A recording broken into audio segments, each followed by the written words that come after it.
Hi everybody, welcome to the first Dev Diary of March 2016 for Dark Horizons Mechanized Corps. I know we've been quiet and haven't really posted anything the last couple of months on the main news or blog, but we've been heads down getting some really kick-ass stuff in for the new update.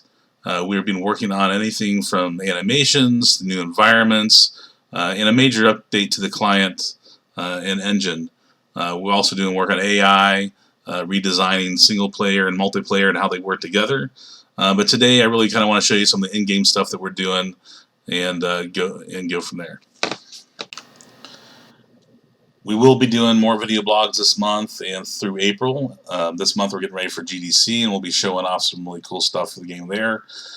What we want to be able to do today is just share with you some actual in-game footage, something that's not just a picture that we post, and I think that you guys will be pretty excited. Alright, so the first environment I want to show you is one of our skirmish maps. This is one of the smaller maps. You're going to have 5-on-5 squad battles in this map. It'll be a really cool environment. It's a deserty environment, early in the morning, so it's a little bit different atmosphere than we've had in our older maps. I think you can see there's a lot more detail to these maps. Anywhere from more foliage in the ground, more objects in the scene, but really kind of bringing it up a notch for you guys. So let's walk around a little bit. As we're walking around, I'll stay in third-person view for now, just because I want to show you some of the new animations. If you take a look, when I am in the mech, their feet are conforming to the ground. That's a really big step forward for us. A lot of complaints and things that are rightly so, was our mechs always seemed like they were floating above the ground, and now their legs are really conforming to what they're walking on. It's a big step forward for the game. Makes it feel a lot better, and I think you guys will like it.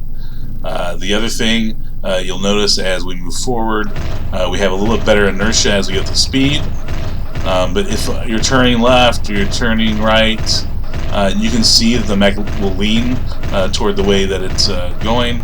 Again, a lot of little animation things that we have been doing to make the game better. Now, I'm not a fan of third-person view myself, just from a design standpoint. I much prefer to go into a first-person view, so let's go ahead and go into that. We've also made some improvements to our first-person cockpit, but you can also see you're getting the same type of leans when we're turning as you would in third person, so the cockpit really is tied to what we're going for. This is just a small base in the middle of the map, and the enemy spawns on the other side of this rock formation. So there is no line of sight when you guys first start. But we're really liking the way this map is coming together. Alright, so this is the second of 3 environments that we're going to show you. Again, all these environments are still a work in progress, so we're still working on fine-tuning them, making sure that the performance is great. But this is one of our Arctic maps. This will be replacing the current Arctic mission. If you played the game before, if not, this will be new. Everything's new to you anyway. But this is replacing one of the maps. This is a switchblade. I'm going to try to show you each of the mechs as we're going through here also. But as you can see, all of them have vastly improved animations, which I know we're all excited about. I'm going to go ahead and go into first person on this. This mission is actually going to be a little bit bigger conquest mission. The spawn locations aren't set up quite right yet, but you'll be basically trying to destroy a radar array, which is going to be up at the top of one of the mountains. And as you can see, here is our target up here, radar array up here. This mech itself would not be able to take out the radar array.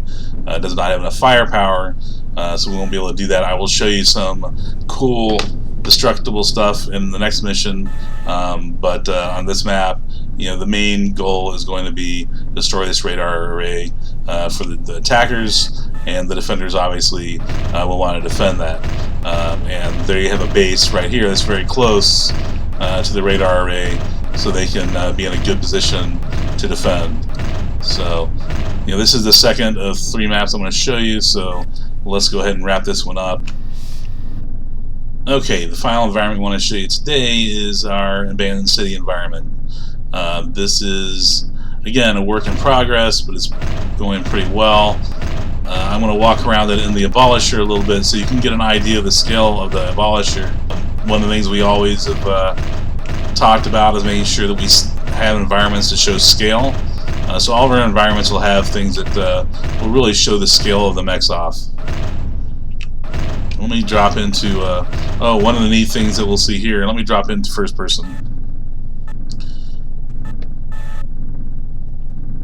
You can see a battle going on in the skies above us with 2 of the carriers. We'll be adding a lot of that in. Some of those will actually affect what's going on the ground, so that should be really, really cool. So one thing you may notice, one cool thing, is you can see the weapons in this cockpit, especially the bigger, longer weapons. So we have an LARB HX up in the upper right hand of the cockpit. So we're going to fire that off, see if we can get some destruction going.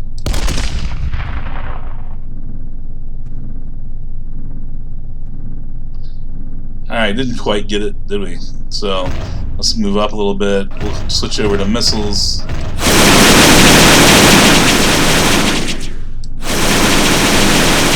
And as you can see, you can destroy everything on that radar array. And again, we saw a mission earlier that would be what would happen when you completed your objective and destroy the radar array. So just want to share a little bit more destruction with you guys. Always like to see things that go boom. So destructible environments are going to be one of the things that we really try to push. We want to make sure we do it smart, so we'll have to balance how much is in multiplayer versus single player. But I hope you guys enjoyed the kind of a walkthrough of kind of where we're at. We should be seeing a build up in our beta channel sooner than later. It probably will not have AI in it. It will not replace the live build until we have AI in it. But we do want to share something with you sooner than later, so you guys can help us, number one, stress test it a little bit in multiplayer, but also get your feedback on some of the new stuff. Thank you very much, and I appreciate you joining us.